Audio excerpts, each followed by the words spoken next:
ओर से पुनः 100 पुष्प मुद्राएं व्यासपीठ के सभी कलाकारों के लिए प्रदत्त हुई। साधुवाद। अष्ट मंत्रियों में श्रेष्ठ मंत्री सुमंत जी महाराज, आप तो जानते हैं जब भी हम अपने इस अयोध्या के सिंहासन सूर्यमुखी सिंहासन पर आसीन होते हैं, सर्वप्रथम आप मंत्रियों से अपनी इस प्यारी प्रजा का हाल जाना करते हैं। और हाल जाना क्यों करते हैं? क्योंकि ऐसा शास्त्र कहते हैं कि जिस राजा के राज में यह प्यारी प्रजा दुख पाती है वह राजा नरक का गामी होता है। क्योंकि बजे ताली युगल कर से नियम तो ये सदा से है, यदि राजा है प्रजा से तो ये प्रजा भी राजा से है, एक दूसरे के पूरक माने जाते हैं राजमंत्री।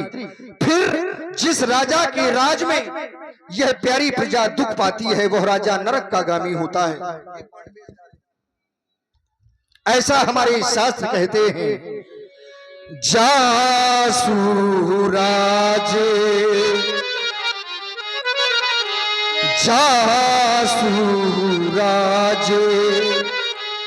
प्रिय प्रजा दुखारी सो न पुअवस सो न पुअवस नरके अधिकारी सो न पुअवस। वह राजा नरक का गामी होता है जिस राजा के राज्य में यह प्यारी प्रजा दुख पाती है।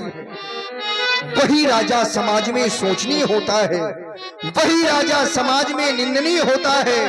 तो हमारे शास्त्र कहते हैं सोचिए न पति।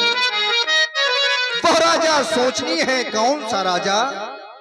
सोचिए न पति जो नीति न जाना,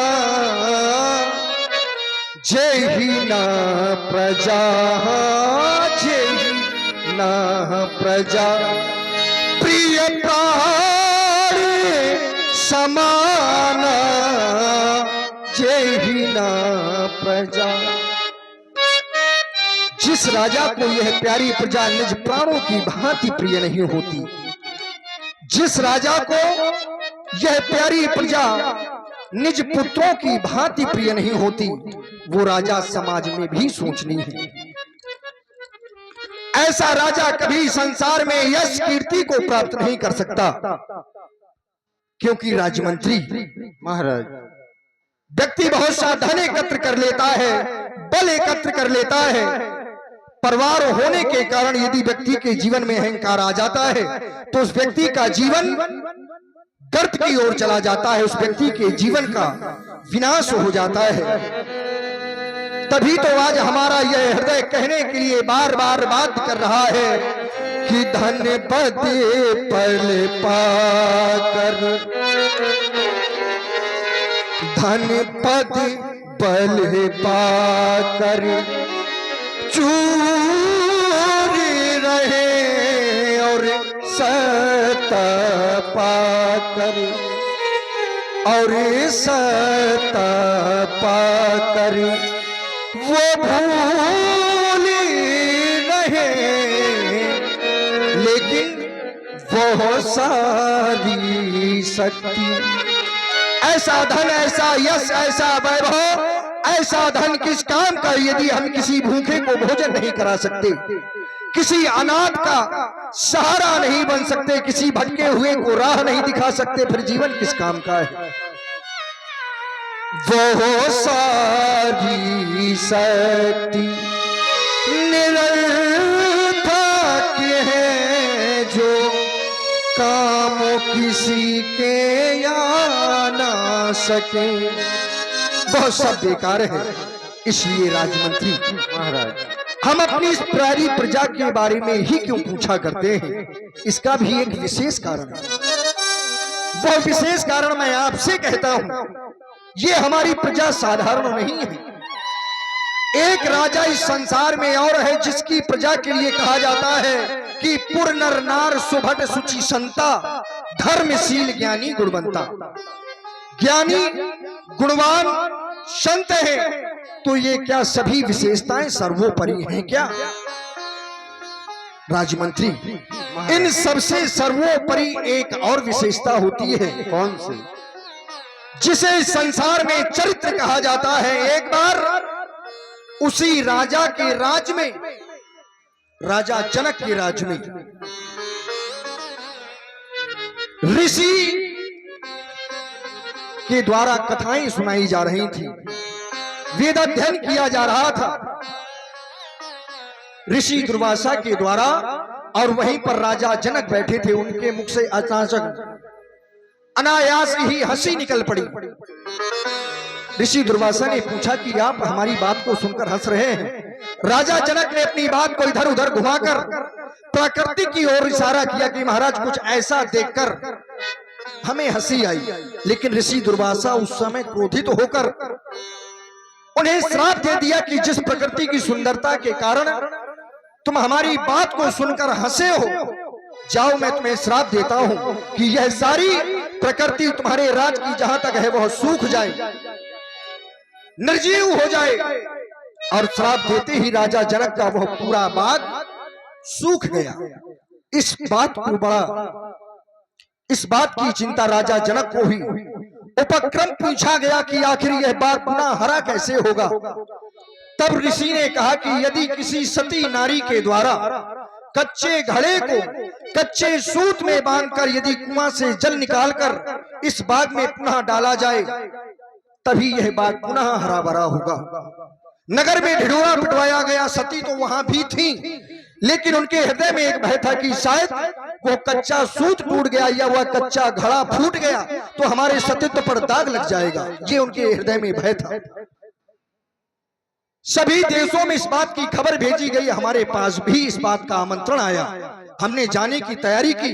हमारी महारानी कौशल्या जो कि परम सतीवान है, परम चरित्रवान है, जाने की तैयारी की। तभी हमारी महारानी की दासी ने इस बात को पूछा कि महाराज हम जा रहे हैं। महारानी की दासी ने महारानी से इस बात को पूछा तो महारानी ने पूरा हाल कहा। उस दासी ने कहा कि महारानी आपको जाने की आवश्यकता नहीं है, यदि आप कहें तो मैं स्वयं जाकर उस बाग को हरा कर सकती हूँ। महारानी ने यह बात हमें बताई। हमने कहा केवल बाग को हरा करना है, वहां जाने की विशेषता नहीं है, कोई भी हो। पालकी सजवाई गई। अयोध्या से दासी मिथिला पहुंची और उस दासी ने वह कर्म कर दिया कि कच्चे घड़े से कच्चे सूत से उस बाग को पुनः हरा कर दिया। तब से राजा जनक का हमारे यहाँ निमंत्रण नहीं आता। वो इस बात से सभीत रहते हैं कि जब एक दासी, अयोध्या की एक दासी ने इतना बड़ा कार्य कर दिया और यदि हमने आमंत्रण भेजा तो शायद कोई दास आकर हमारे यहाँ कोई ऐसा कार्य ना कर जाए जिससे हमें शर्मिंदा होना पड़े। ऐसी हमारी यह प्रजा है। ऐसी प्रजा के लिए हमारा यह जीवन बहुत छोटा है। हम ऐसी प्रजा के कारण अपने इस जीवन का निर्वाह कर रहे हैं। राजमंत्री, आज पुनः हमारी इस प्यारी प्रजा की प्रसन्नता कही जाए, कुशलता कही जाए।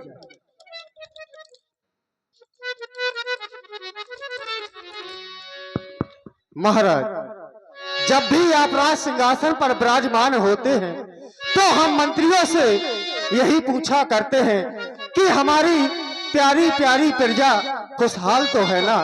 तो महाराज, कहा गया है कि सरपति बसाए बाहे बल जाके, जो देवताओं का राजा इन आपके भुजाओं के बल पर राज्य करता हो, भला ऐसी प्यारी प्यारी प्रजा में कोई दुखी रह सकता है? नहीं महाराज, इतना भी नहीं, और भी कहा गया है धर्म धुरंधर गुण निधि ज्ञानी।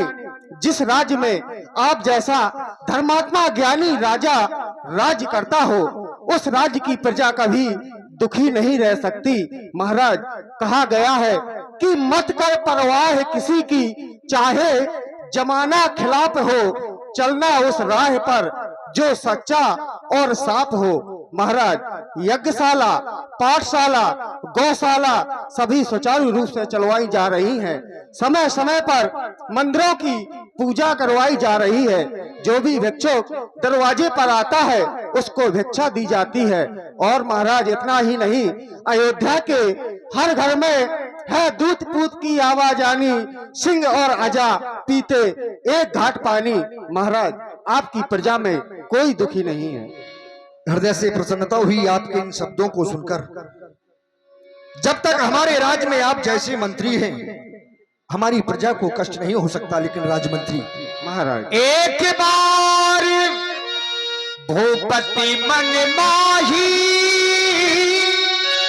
भय किलानी मोरे सुत नाही।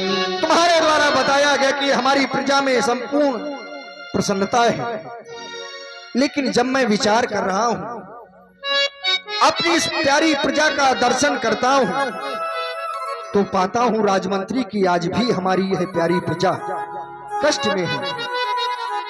इनके जीवन में एक दुख है, तो क्या यह उनका दुख निज दुख है? नहीं, कष्ट में तो है, लेकिन इनका दुख वह निज दुख नहीं है। हमारी इस प्यारी प्रजा ने हमारे दुख को अपना निज दुख बना लिया है।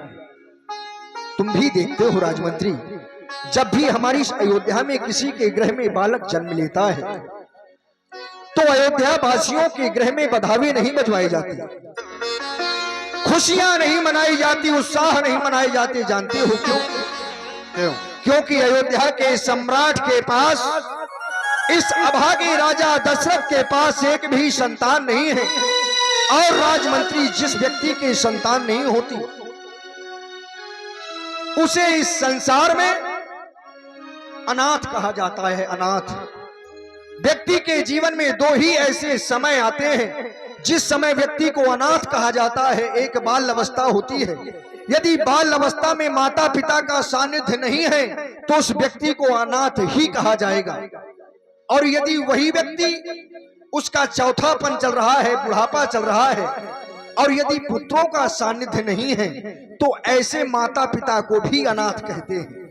राजमंत्री, हमारी अयोध्या में सब कुछ है, लेकिन जब विचार करता हूं, क्या मेरे बाद मेरे सूर्यमुखी सिंहासन पर बैठने वाला कोई नहीं होगा? क्या हम सूर्यवंशियों से हमारी इस प्यारी प्रजा की सेवा करने वाला कोई नहीं होगा?